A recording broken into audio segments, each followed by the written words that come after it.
Assalamualaikum warahmatullahi wabarakatuh. Balik lagi bersama gue Garasi Gito. Mohon maaf sebelumnya karena gue udah lama banget nggak upload konten ya, karena ada kesibukan lain yang nggak bisa ditinggal di dunia nyata. Langsung aja kali ini gue mau update gitu ya kendaraan gue yang akan jadi project selanjutnya di channel YouTube gue, yaitu Honda Karisma di tahun 2003.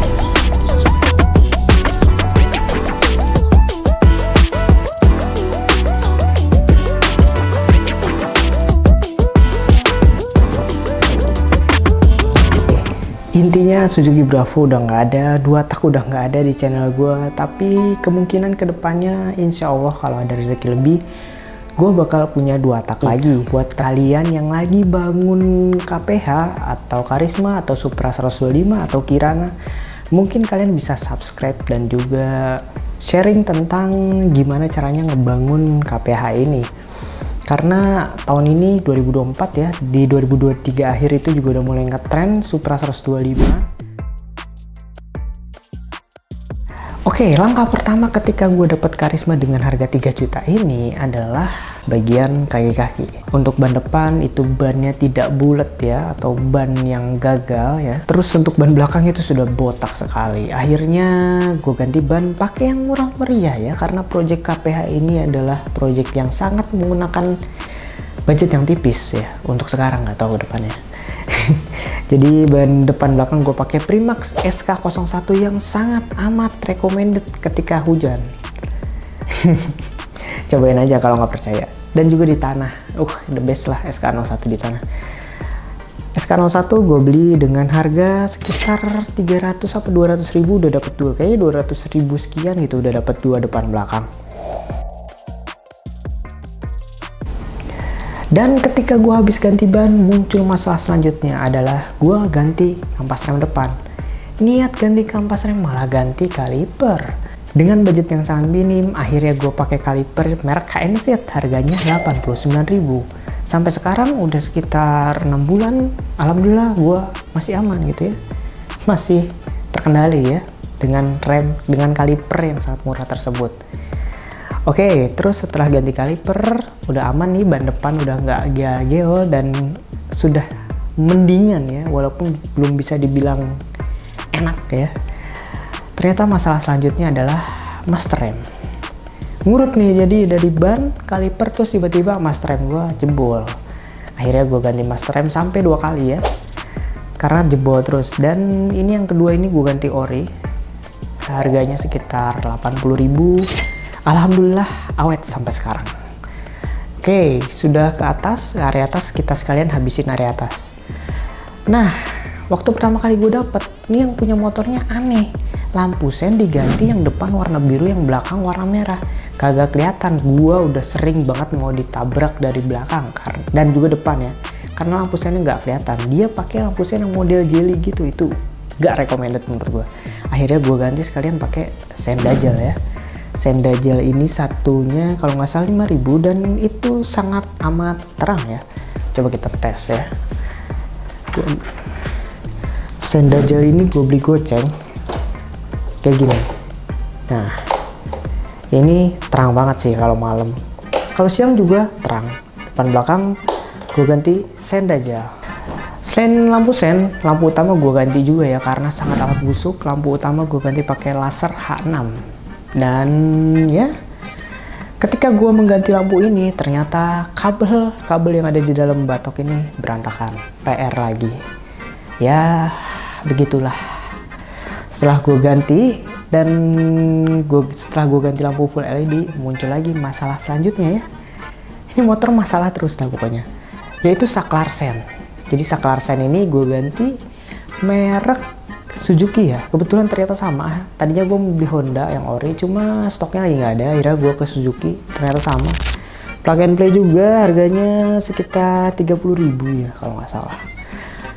Terus setelah ini udah kelar, ternyata klakson gue juga putus guys. Sampai sekarang saklar klakson belum gue ganti karena gue udah males banget sama bagian dapat. Dan sampai saat ini gue belum dapat speedometer soket hijau. Buat teman-teman yang punya speedometer soket hijau Karisma D tahun 2003 ke bawah, boleh komen di bawah ketika dibuka gitu ya businya, yang pertama kita cek yaitu ternyata bagian businya dol.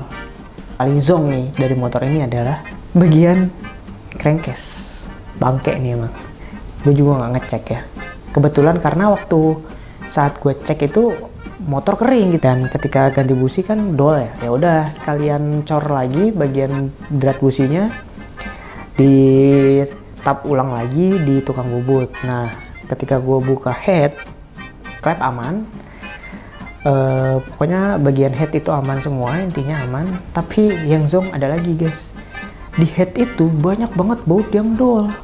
Suwe dah ini motor, masalah gue zonk parah ya. Beli motor ini zonk parah. Jadi ada sekitar 4 baut yang dol, akhirnya ya dicor ulang semuanya. Ketika udah lihat leda tensioner, rantai keteng harus diganti, terus juga tonjokan atau tensioner juga harus diganti. Semua itu gue ganti dengan pakai part yang sangat amat murah meriah, KNZ ya. Tensioner lu bayangin, tensioner motor 20.000, rantai keteng ya segini dah, rantai keteng gue lupa. Terus untuk bagian lidah tensioner juga murah banget. Tapi suaranya ketika gue udah pakai, ampun berisik banget. Jadi emang ada harga ada rupa ya. Jadi ketika gue pasang yang tadinya nggak ada suara di bagian kiri, akhirnya semua bersuara sekarang, gemericik gitu ya. Gak apa-apa, biar kayak Ducati gitu ya, pakai dry clutch ya, kricik. Oke. Gearnya ini udah parah banget. Ini gearnya itu biasanya mata gear tuh runcing ya kalau misalnya udah haus ya. Tapi gear ini depan belakang bukan aus lagi, udah kelewat aus nih, kacau banget pemilik bang. Udah sampai belok kayak gini nih, udah bengkok kayak gini, kacau banget udah. Akhirnya dengan solusi yang sangat amat murah ya, yang gue tawarkan yaitu gue beli rantai atau gear set ini di tukang spare part bekas. Harganya 50.000, udah dapat gear set yang sangat amat tebal merek Indopart, tapi ukurannya nggak standar. Ukurannya punyanya kayaknya punya Revo ya. Ukurannya 37 ya. Oke, ini udah gear udah enak, anteng. Waktu gue ganti gear, kesialan bertambah lagi, yaitu tromolnya oblak. Emang kacau banget nih motornya. Tromolnya oblak, akhirnya gue akalin ya dengan membuat pori-pori di bagian tromol. Gue ketok dikit pakai obeng, tok gitu rata kecil. Sampai sekarang alhamdulillah masih ngegrip ya, gitu ya. Dan untuk shock masih bagus sebenarnya, cuma karena gue punya shock Tiger ini, shock Tiger KW, akhirnya gue pasangin di sini. Tapi karena terlalu pendek, akhirnya gue beli anting. Jadi ukurannya sama ya. Shock Tiger itu kalau nggak salah orinya itu sekitar 300 milian apa 320. Dan ketika gue beli anting itu, harganya antingnya murah 35.000, gue beli akhirnya sama gitu, sama shock standarnya.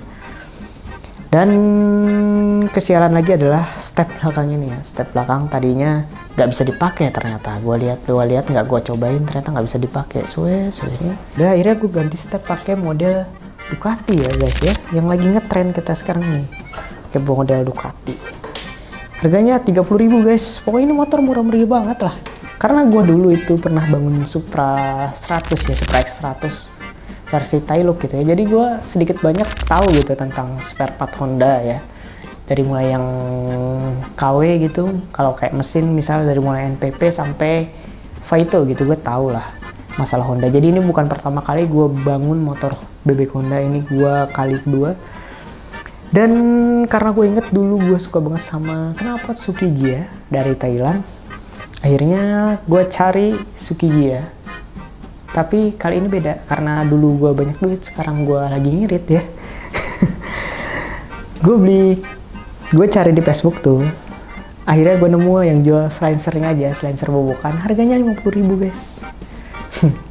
Suaranya persis banget Suzuki, dan juga karena dia jual silencernya aja, dan yang leherannya gue beli juga di Shopee, harganya 50.000, 100.000 dapat knalpot mirip Suzuki. Tapi sayang sekarang leherannya sudah karatan, dan knalpot yang silencer pertama karatan, dan gue bersihin karatnya pakai cairan ini, dan juga link video pembersihan karatnya ada di sini. Oke.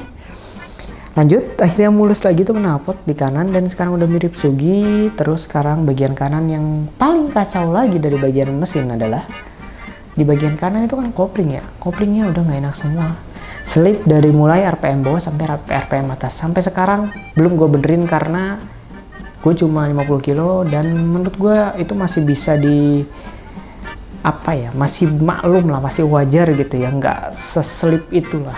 Beli selahan model model GL Pro model pokoknya selahan inilah, selahan yang ganteng parah ini dari KNZ, harganya cuma 20.000 tapi ganteng parah.